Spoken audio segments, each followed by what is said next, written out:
Hi, this is Scott from No Room for Projects, and I'm outside, so you hear a lot of outside noise. But I've got to get a cutting board resurfaced. We're redoing our kitchen cabinets and thought I'd use the cutting board again. It's got a lot of oil buildup over the years, and I wanted to get that down. And I don't know if you can see all the scratches in here, but I'm going to use a 40 grit sandpaper.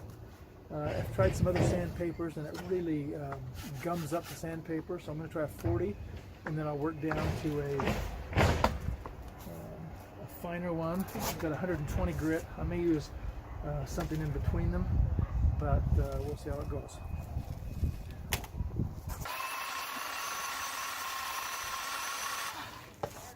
Looks like it's doing a good job so far. I've got one problem. Well, several. I should be wearing a dust mask. I've got a little breeze and it's blowing the dust away, so it's not a problem. I've got grain going two different ways. I've got grain going this way, but up here I've got the grain going this way. So if I keep going here, I'm going to scratch it this way. So what I'm going to have, you can hear the big truck. What I'm going to have to do is when I get to the finish levels, I'm going to have to go this way, or use a palm sander, and it may palm sander may work with a higher grip.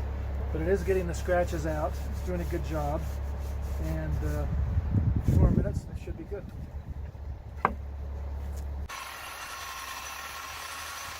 Just wanted to show you what's happening. Thought it was hot. So it is getting somewhat gummed up, but it's still got lots of grit left.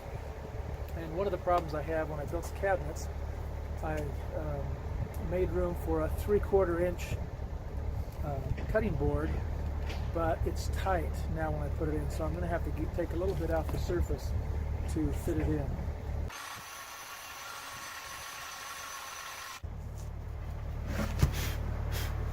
Stop and show you progress. This is got most of the scratches out. I'm really pleased with how it's working, and you can see where I've stopped. And I'm looking up at the clouds, and it may rain in the next few minutes, so we'll see how that goes. But that's one of the reasons I call this No Room for Projects, is I'm doing everything out on my driveway. No carport, no garage. So we do what we can in the space we got. I should mention that I mentioned before is I built this work table out of some sheathing, 4x8 sheathing, and there are these inexpensive sawhorses underneath it, and that's what I've been using to build my cabinets. And you can see my saw up here.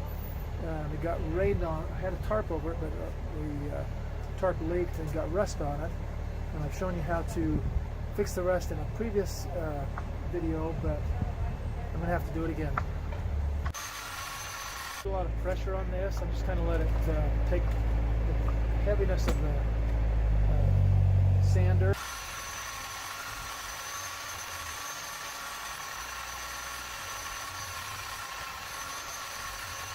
One thing to make sure is that you go along with the grain.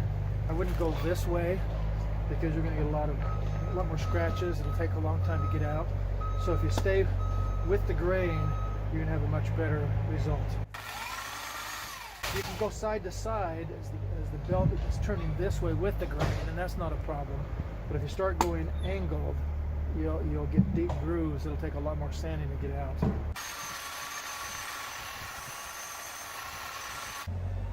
Pull the belt out. Belt broke right along the glue line. Got hot enough so the glue melted. Anyway, I think time to change that, but it's looking really nice.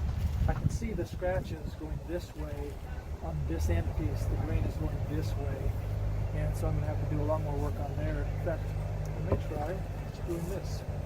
See if I can get it with the grain. That's going to work really well, but I'm going to have to do that after I get all of this down. It's pretty close now. If you push it down too hard on it, it's going to shoot this way a little bit, so you're going to have to be a little bit careful with that. But this has got pretty good grip on the cutting board. I put on the 120 grit belt, and it worked really well. And got some good finish on it. And one thing I've got to do is do these edges, and a belt sander is just too tough to do that with, so I'm going to use this palm sander. One thing to be aware of with the belt sanders, 2 belts in a row got too hot and the glue that holds the belt together melted. So you might want to take a break every few minutes and let it cool down a bit. I don't know if it's just, these are Vitex, V-I-T-E-X brand. I don't know if there's a problem in a run of these or if they're really good, but the heat made them both split.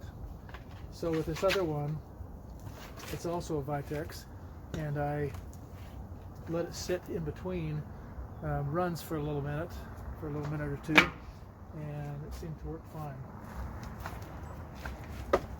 One other hint for using a palm sander, I know some people buy the individual pieces, but I just buy the sheets and cut them in fourths, tear them in fourths, and they work really well in the palm sander.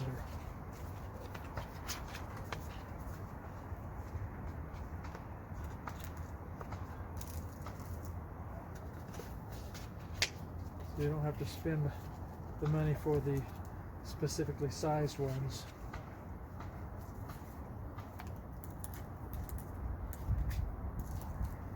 Just have to make sure they're lined up so you don't get the rubber exposed, or it will ruin the pad. Although one thing to note is sometimes the pads get really sticky because of the heat and they don't really work well, and you can actually buy new ones and get them for about $10. If I can find a cord. There we go.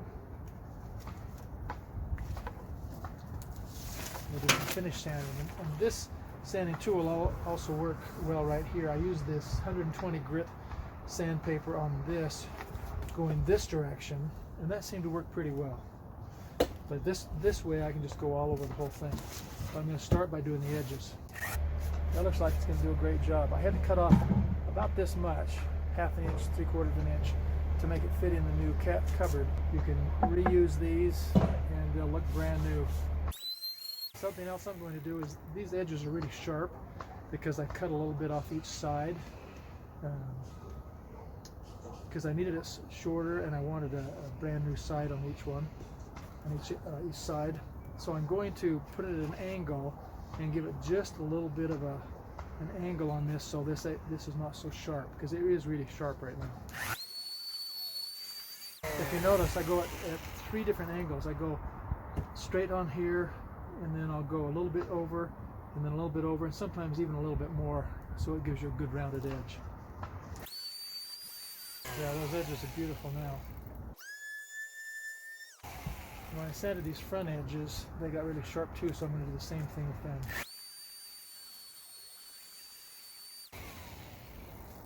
And one thing you might notice is there's a little indentation in here to catch any spills from what you're cutting. I'm going to use this front edge to go in there and see how that works. To finish that, because it's unfinished. I mean, it's finished right now, but I've got to get that whatever's on that kind of a finish off there, off. It is kind of working. You'll notice that I'm going like this to try to get it, but it's really kind of the wrong angle. So I'm going to finish doing this other edge and knock down the edge so it's rounded a little more, and then I'll go over the whole thing with this 120 grit.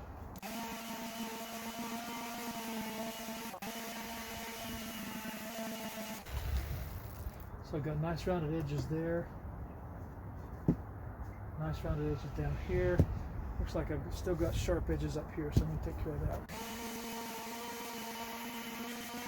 Just getting those corners round edges too. Some people like them sharper, I like them a little more rounded.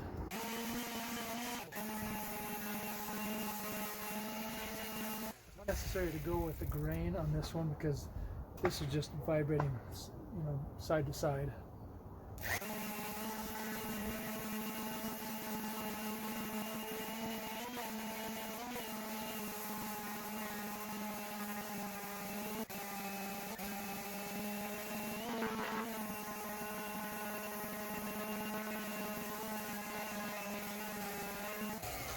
This thing's looking brand new, so I'm really pleased with how it's turning out.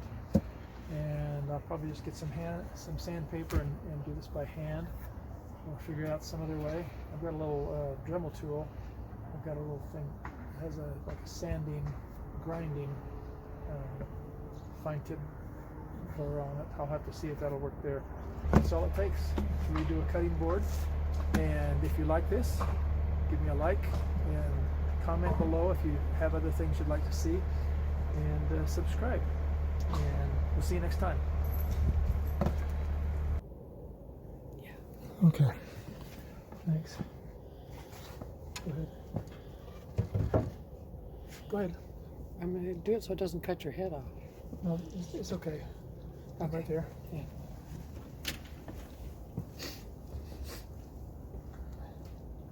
So I'm going to oil up this cutting board now as the last thing I'm doing. I'm actually using some mineral oil. It actually says lubricant laxative, but talked to the pharmacist. He said it should be just as good or better than food grade. So this was, I think it was $1.89. So get all the dust off of it. Off both sides. Looks like it was still quite a bit of dust on it.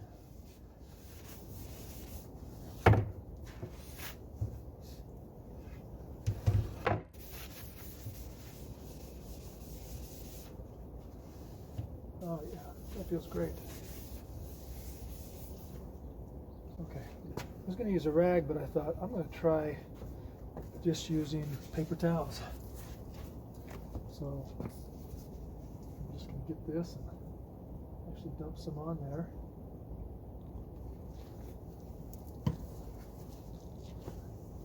And I'm just going to rub it around, and then I'll let it sit a little bit. That oil's probably 15 years old.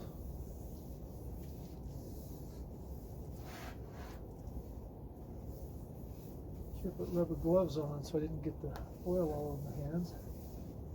Be a good suggestion for you, just to make sure you've got some rubber gloves. And usually what you do is you just put it on, let it sit for a few minutes,